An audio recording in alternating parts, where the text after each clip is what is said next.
Charles started noticing strange mail patterns on his delivery route. Same address, multiple names, suspicious packages. 19 years as a postal inspector told him this wasn't normal mail delivery. "This is a federal mail fraud enterprise," he murmured, looking at his mail bag.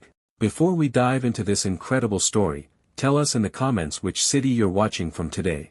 And if this story moves you, make sure to subscribe because tomorrow I have something very special planned for you. Route 47 covered 12 square miles of suburban Detroit, winding through middle-class neighborhoods where mail carriers developed personal relationships with residents who appreciated reliable service and professional attention to their postal needs.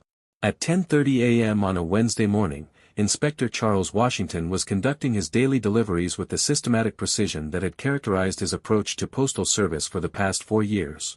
At 46, Charles had found unexpected satisfaction in the straightforward nature of mail delivery after transitioning from a high-pressure federal career that had consumed most of his adult professional life. The work offered genuine community service, regular interaction with neighbors who valued his reliability, and the kind of predictable routine that allowed him to appreciate small-town life in ways his previous career had never permitted. Charles approached every aspect of mail delivery with analytical attention that residents attributed to exceptional postal service training and natural commitment to professional excellence. His route organization was efficient, his customer service was exemplary, and his ability to manage complex delivery schedules while maintaining positive relationships had made him one of the most respected carriers in the regional postal system. The route served approximately 800 residential addresses, ranging from young families with children to elderly residents who depended on mail delivery for prescription medications, social security checks, and maintaining connections with distant relatives. Charles had developed personal knowledge of his customers' patterns, who expected packages, who received regular medical deliveries, who might need additional assistance during harsh weather conditions. What residents didn't realize was that Charles's approach to mail delivery had been shaped by 19 years as a United States Postal Inspector, specializing in mail fraud investigation and postal crime prevention. His systematic attention to delivery patterns, his recognition of suspicious mail characteristics, and his ability to identify criminal activities that exploited postal services, all skills developed during years of investigating complex federal crimes that used mail systems for illegal purposes. His federal background had involved investigating mail fraud schemes that ranged from simple check theft to sophisticated international operations involving identity theft, money laundering, and organized crime enterprises that used postal services to facilitate illegal activities worth millions of dollars annually. Charles first noticed the anomalies during his second week on Route 47, but at first he dismissed them as coincidental irregularities that might resolve themselves through normal postal operations. After all, mail delivery often included temporary forwarding requests, short-term tenants, or family members using an address for correspondence. However, after 6 weeks of consistent service, the irregularities not only continued but became more frequent and more complex, forming patterns that were impossible to ignore. They were triggering investigative instincts that Charles had assumed were long dormant since stepping away from federal service. The address at 1247, Maple Street quickly became the most obvious red flag. It was receiving an unusually high volume of mail addressed to at least 12 different individuals, none of whom appeared to be legitimate residents based on Charles's careful observation of who actually lived at the property. He had never seen those names associated with the occupants, nor had any neighbors mentioned new tenants. The incoming mail wasn't casual either. It included credit card applications, bank statements, government benefit checks, tax documents, and other financial correspondence that suggested multiple people were using the address as a fraudulent front for official communications. Even more concerning was the type of outgoing mail Charles collected from the same address. Nearly every afternoon, he picked up large stacks of envelopes containing checks, money orders, and financial documents. They were being sent under multiple names with different return addresses that didn't match the actual household. The handwriting varied significantly, sometimes neat and practiced, other times rushed or inconsistent, suggesting different individuals were completing the transactions. Yet, despite these variations, the timing and volume of mailings indicated coordination. This was not random family correspondence, it was organized activity with a financial purpose. Charles's 19 years of postal inspection experience made him sensitive to even minor irregularities. What he was seeing fit a clear pattern: the systematic use of residential addresses to conceal identity theft, check fraud, and potentially broader organized criminal operations.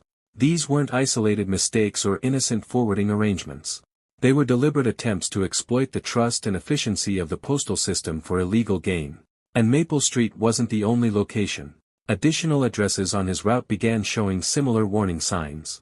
At 891 Oak Avenue, 456 Pine Street, and 2134 Elm Drive, Charles observed the same suspicious mail flow: excessive incoming documents for multiple names, outgoing financial paperwork in unusual volumes, and return addresses that shifted frequently. The consistency between these addresses suggested they were part of a connected scheme, each location serving as a node in a larger fraud network. Realizing the potential scope of what he was witnessing, Charles began documenting the patterns while still maintaining his routine delivery services. Every detail mattered: dates, volumes, handwriting variations, and even the timing of outgoing mail deposits. He applied the same analytical skills that had once been central to his federal investigative work but adapted them to his new civilian role. To the residents, he was just their reliable mail carrier. In reality, he was quietly assembling evidence that pointed to a sophisticated and organized mail fraud enterprise operating in plain sight. Charles's analysis of the mail fraud patterns revealed sophisticated criminal operations that extended far beyond simple postal violations. The coordination between multiple addresses, the volume of fraudulent documents, and the systematic exploitation of postal services indicated organized crime enterprises that fell squarely within federal jurisdiction. The incoming mail patterns suggested large-scale identity theft operations. Credit reports, bank statements, tax documents, and government benefit correspondence were being delivered to individuals who appeared to be using stolen identities for financial fraud. The outgoing mail suggested these stolen identities were being used to generate fraudulent checks, apply for credit, and conduct financial transactions designed to convert stolen personal information into illegal profit. Charles's postal inspector training had taught him to recognize the specific methods that criminal organizations use to exploit mail services for fraud. The patterns he was observing matched textbook examples of mail fraud enterprises that used residential addresses as fronts for processing stolen financial documents and conducting systematic identity theft operations. More troubling was the scope of the operation. Charles's route covered only a small geographic area, but the pattern suggested the criminal enterprise extended across multiple postal routes and possibly multiple states, indicating federal criminal activity that could involve millions of dollars in fraudulent transactions. Charles realized he was facing a situation that required immediate federal notification. Mail fraud fell under specific United States Postal Inspection Service jurisdiction, and postal employees who discovered such activities had legal obligations to report them to appropriate federal authorities. "This is Inspector Charles Washington, retired badge number 2847, he said when connected to the Postal Inspection Service hotline. "I have active mail fraud operations on my civilian delivery route in Detroit. Multiple addresses, systematic identity theft, probable federal enterprise." The response from federal authorities was immediate and comprehensive. Postal Inspector Sarah Martinez coordinated with Charles within hours, recognizing both the significance of his discovery and the unique expertise he could provide for understanding the operation's methods and scope. "Charles, your background makes you invaluable for analyzing this operation," Inspector Martinez explained during their secure briefing. "We need someone with your expertise who has legitimate access to the mail patterns and can help us understand the complete criminal enterprise." Working with active postal inspectors, Charles helped map the mail fraud network that had been operating throughout his delivery route and extending into adjacent postal zones.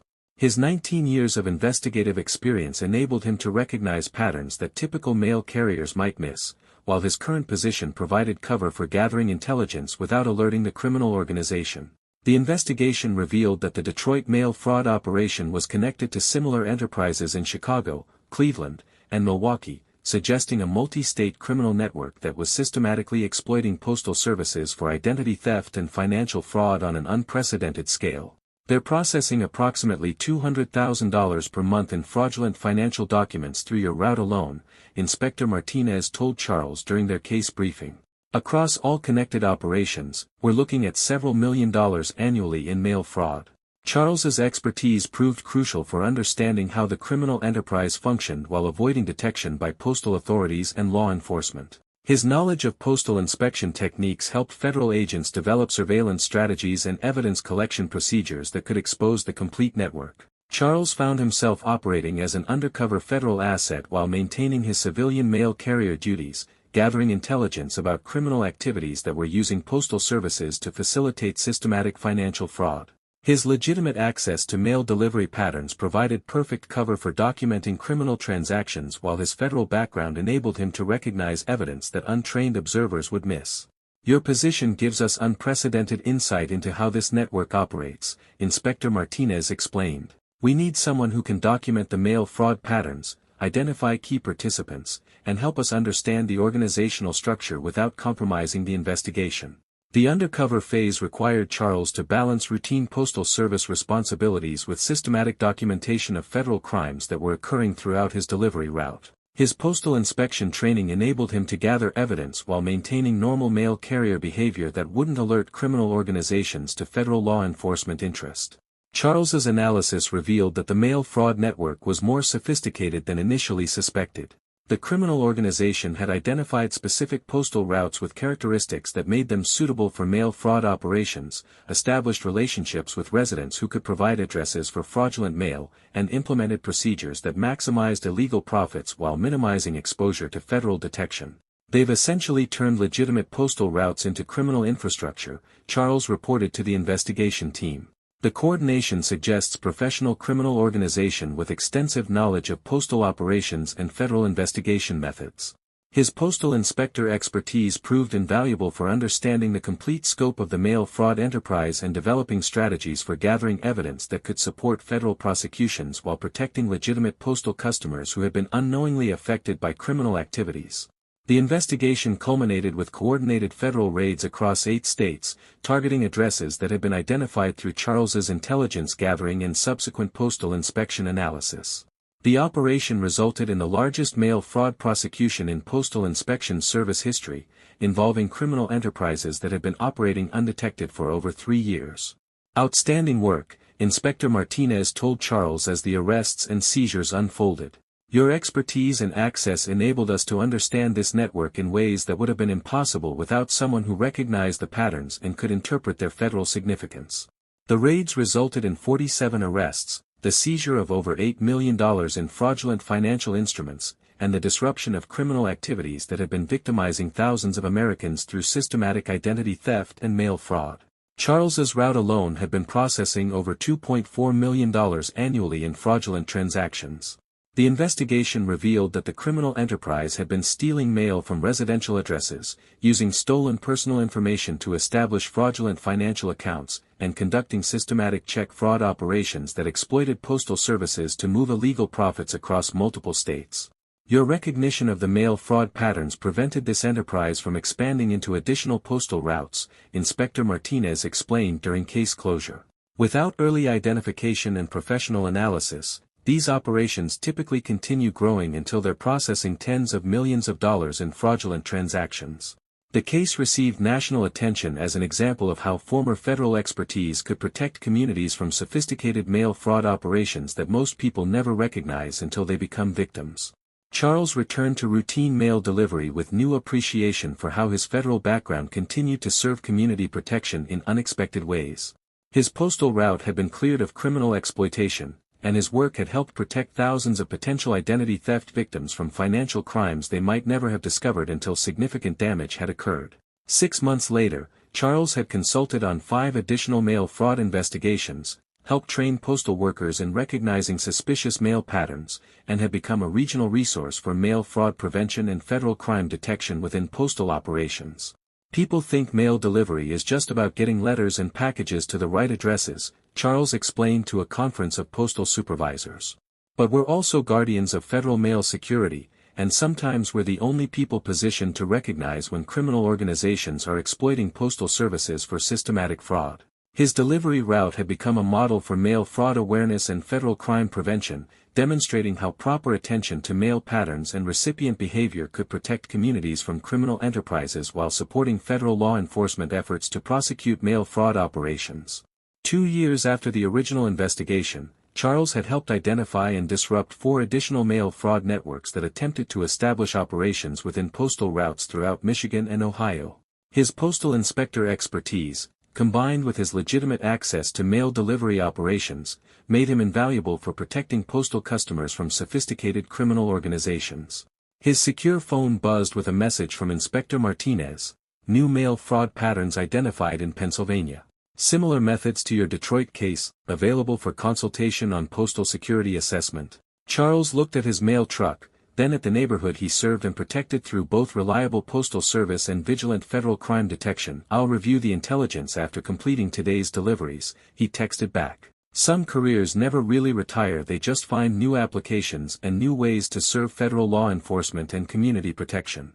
Charles Washington, former United States Postal Inspector, current guardian of mail security and federal crime prevention, continued his work one delivery at a time, one protected postal route at a time, proving that the most important federal investigations often begin when someone knows how to recognize criminal patterns hiding within routine postal operations.